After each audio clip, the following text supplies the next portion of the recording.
ಕಷ್ಟದಲ್ಲಿ ತಾಳ್ಮೆ, ನಷ್ಟದಲ್ಲಿ ಸಹನೆ, ತೊಂದರೆಯಲ್ಲಿ ಶಾಂತಿ, ದುಃಖದಲ್ಲಿ ಸಮಾಧಾನ ಇದ್ದವರಿಗೆ ಬಾಳಿನಲ್ಲಿ ಯಾವ ಭಯವೂ ಇರುವುದಿಲ್ಲ. ನೊಂದವರ ಕಣ್ಣೀರು ಒರೆಸಲು ಸಮಯವು ಹೇಗೆ ಕಾಯುತ್ತಿರುತ್ತದೆಯೋ ಹಾಗೆಯೇ ನೋಯಿಸಿದವರ ಶಿಕ್ಷಿಸಲು ಕೂಡ ಸಮಯವು ಕಾಯುತ್ತಿರುತ್ತದೆ. ಇದನ್ನು ಎಂದಿಗೂ ಮರೆಯಬೇಡಿ. ಜೀವನದಲ್ಲಿ ನಮಗೆ ಅತಿ ಹೆಚ್ಚು ನೋವು, ನಮಗೆ ದೇವರು ಏಕೆ ಇಷ್ಟು ಕಷ್ಟ ಕೊಡುತ್ತಿದ್ದಾನೆ ಎಂದು ಕೊರಗುವ ಮುನ್ನ ಈ ಕಥೆಯನ್ನು ಕೇಳಿ. ಒಂದು ದೇವಸ್ಥಾನದ ನಿರ್ಮಾಣಕ್ಕೆ ದೊಡ್ಡ ದೊಡ್ಡ ಕಲ್ಲುಗಳು ಒಂದೇ ಬಾರಿ ವಾಹನದಲ್ಲಿ ಬರುತ್ತಿರುವಾಗ ಸ್ನೇಹಿತರಾಗುತ್ತಾರೆ. ಗಾಡಿ ಒಂದು ದೇವಸ್ಥಾನದ ನಿರ್ಮಾಣದ ಸ್ಥಳದಲ್ಲಿ ನಿಂತಾಗ ಕೆಲವೊಂದು ಕಲ್ಲುಗಳನ್ನು ವಿಗ್ರಹಕ್ಕೆ ಮತ್ತು ಮೆಟ್ಟಿಲುಗಳ ನಿರ್ಮಾಣದ ಬಳಕೆಗೆ ಇಳಿಸಲಾಯಿತು. ಈ ಸಮಯದಲ್ಲಿ ವಾಹನದಲ್ಲಿದ್ದ ಕಲ್ಲುಗಳು ಅವುಗಳನ್ನು ಗಮನಿಸುತ್ತಿರುತ್ತವೆ. ಆ ದೇವಸ್ಥಾನದ ನಿರ್ಮಾಣದಲ್ಲಿ ಒಂದೆರಡು ಕಲ್ಲುಗಳು ಹೆಚ್ಚಿನ ಪೆಟ್ಟುಗಳನ್ನು ತಿಂದು ನೋವುಗಳನ್ನು ಸಹಿಸಿಕೊಂಡು ಸುಂದರ ವಿಗ್ರಹಗಳಾಗಿ ರೂಪ ತಾಳುತ್ತವೆ. ಉಳಿದ ಕೆಲವು ಕಲ್ಲುಗಳು ಒಂದೆರಡು ಪೆಟ್ಟುಗಳನ್ನು ತಿಂದು ಹಾಯಾಗಿ ಕುಳಿತಂತೆ ಮೆಟ್ಟಿಲುಗಳಾಗಿ ನಿರ್ಮಾಣಗೊಳ್ಳುತ್ತವೆ. ಇದನ್ನೆಲ್ಲ ವೀಕ್ಷಿಸುತ್ತಿದ್ದ ಇಬ್ಬರು ಸ್ನೇಹಿತರಾಗಿದ್ದ ಕಲ್ಲುಗಳಲ್ಲಿ ಒಂದು ಕಲ್ಲು ಹೇಳಿತು, ನೋಡು, ಎಷ್ಟು ಕಷ್ಟವಿದೆ ಆ ವಿಗ್ರಹವಾಗಲು. ನಮ್ಮ ಮುಂದಿನ ದೇವಾಲಯದ ನಿರ್ಮಾಣದಲ್ಲಿ ನಾನು ಮೆಟ್ಟಿಲಾಗಿ ಉಳಿಯಲು ಇಚ್ಛಿಸುತ್ತೇನೆ. ನನಗೆ ಇಷ್ಟು ಪೆಟ್ಟುಗಳನ್ನು ತಿಂದು ನೋವುಗಳನ್ನು ಅನುಭವಿಸಲು ಎಂದಿಗೂ ಇಷ್ಟವಾಗುವುದಿಲ್ಲ.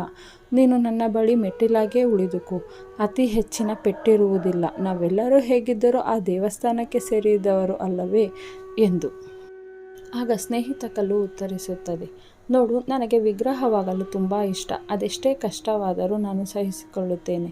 ಎಷ್ಟೇ ನಿಧಾನವಾದರೂ ನಾನು ತಾಳ್ಮೆಯಿಂದ ಒಂದು ರೂಪ ತಾಳುತ್ತೇನೆ ಎಂದು ಮಾತು ಮುಗಿಸಿ ಅವರವರ ಇಚ್ಛೆಯಂತೆ ವಿಗ್ರಹ ಮತ್ತು ಮೆಟ್ಟಿಲುಗಳಾಗಿ ಪರಿವರ್ತನೆಗೊಳ್ಳುತ್ತಾರೆ. ಮೆಟ್ಟಿಲಾಗಿ ರೂಪುಗೊಂಡ ಕಲ್ಲು ದೇವಸ್ಥಾನದ ತಳಭಾಗಕ್ಕೆ ಸೇರುತ್ತದೆ. ವರ್ಷಗಳು ಕಳೆದಂತೆ ದೇವಸ್ಥಾನಕ್ಕೆ ಬಂದ ಜನರು ಅಲ್ಲಿ ಚಪ್ಪಲಿ ಬಿಡುವುದು, ಕಾಲು ತೊಳೆಯುವುದು, ಕಸದಿಂದ ಮೈ ತುಂಬಿಕೊಂಡಂತೆ ಅದಕ್ಕೆ ಭಾಸವಾಗುತ್ತದೆ. ಆಗ ಮೆಟ್ಟಿಲು ಯೋಚಿಸುತ್ತದೆ, ಅಂದು ನಾನು ನನ್ನ ಸ್ನೇಹಿತ ಇಬ್ಬರು ಜೊತೆಯಾಗಿ ಈ ದೇವಸ್ಥಾನಕ್ಕೆ ಒಂದು ಸಾಧಾರಣ ಕಲ್ಲಾಗಿ ಬಂದು ಇಳಿದೆವು. ನಾವಿಬ್ಬರು ಕಲ್ಲು ಎಂಬ ಒಂದೇ ರೂಪದಲ್ಲಿ ಉಳಿದಿದ್ದೆವು. ಈ ದೇವಾಲಯದಲ್ಲಿ ನಮ್ಮ ಅಸ್ತಿತ್ವ ನಮ್ಮ ಕೈಯಲ್ಲಿತ್ತು. ನಾನು ಅತಿ ಹೆಚ್ಚಿನ ನೋವು ಬೇಡವೆಂದು ಮೆಟ್ಟಿಲಾಗಿ ಉಳಿದೆ. ಆದರೆ ನನ್ನ ಸ್ನೇಹಿತ ಹೆಚ್ಚಿನ ಪೆಟ್ಟು ತಿಂದ ತಾಳ್ಮೆಯಿಂದ ನೋವು ಸಹಿಸಿಕೊಂಡದ್ದಕ್ಕೆ ಇಂದು ವಿಗ್ರಹವಾಗಿ ಆಭರಣಗಳಿಂದ ಅಲಂಕೃತನಾಗಿ ದೇವರು ಎಂಬ ಸ್ವರೂಪ ಪಡೆದು ಸಾವಿರಾರು ಜನರ ಸೇವೆಗಳಿಗೆ ನೆರವಾಗಿದ್ದಾನೆ. ನನ್ನ ನಿರ್ಧಾರದಲ್ಲಿ ನಾನು ಎಡವಿದೆ, ಸೋತೆ ಎಂದು ದುಃಖಿಸತೊಡಗಿತು. ಪೆಟ್ಟು ತಿಂದಿದ್ದಕ್ಕೆ ಕಲ್ಲು ವಿಗ್ರಹವಾಯಿತು. ಪೆಟ್ಟು ಕೊಟ್ಟ ಸುತ್ತಿಗೆಯಾಗಿಯೇ ಮೂಲೆ ಸೇರಿತು. ಅತಿ ಹೆಚ್ಚು ಪೆಟ್ಟು ಬೇಡ ಎಂದು ಮತ್ತೊಂದು ಕಲ್ಲು ಮೆಟ್ಟಿಲಾಗಿ ತಳ ಸೇರಿತು. ಒಂದು ಕಲ್ಲು ಒಂದು ಬಾರಿ ಮಾತ್ರ ಮಂದಿರಕ್ಕೆ ಹೋಗುತ್ತದೆ, ಹೋಗಿ ದೈವತ್ವ ಪಡೆದುಕೊಳ್ಳುತ್ತದೆ. ಆದರೆ ಪ್ರತಿದಿನವೂ ಮಂದಿರಕ್ಕೆ ಹೋಗುವ ಮನುಷ್ಯನು ಮಾತ್ರ ಕಲ್ಲಾಗಿಯೇ ಇರುತ್ತಾನೆ.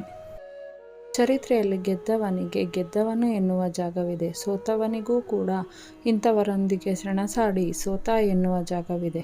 ಆದರೆ ನಿಂತುಕೊಂಡು ನೋಡುವವರಿಗೆ, ಆಡಿಕೊಂಡು ನಗುವವರಿಗೆ ಚರಿತ್ರೆಯಲ್ಲಿ ಎಲ್ಲಿಯೂ ಕೂಡ ಜಾಗವಿಲ್ಲ. ಅಕ್ಕಿ ಅನ್ನಕ್ಕೆ ಹೇಳಿತು, ನೀನು ನಾನೇ ಆಗಿದ್ದೆ, ಆದರೆ ಹೇಗೆ ಅನ್ನವಾದೆ ಎಂದು.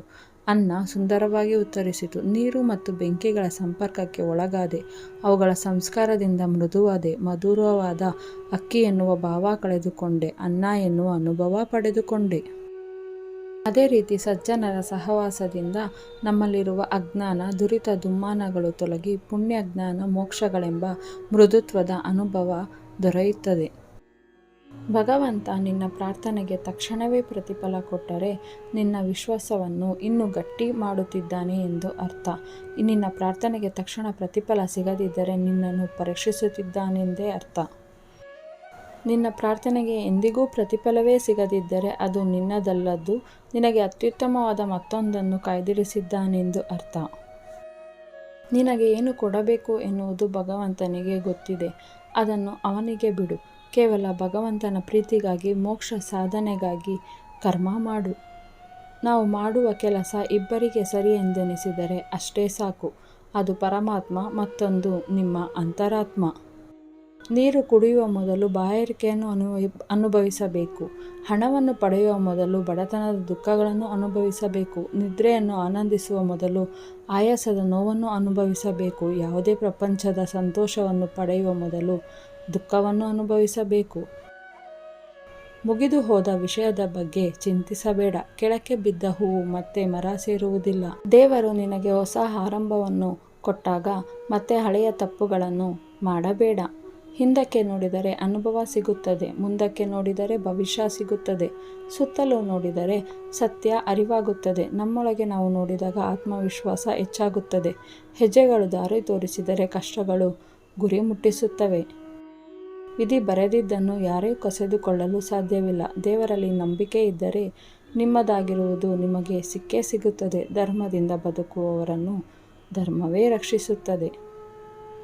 ಈ ವಿಡಿಯೋ ಇಷ್ಟ ಆಗಿದರೆ ಪ್ಲೀಸ್ ಲೈಕ್ ಮಾಡಿ, ಶೇರ್ ಮಾಡಿ, ಕಮೆಂಟ್ ಮಾಡಿ ಜೈ ಶ್ರೀ ಕೃಷ್ಣ ಎಂದು.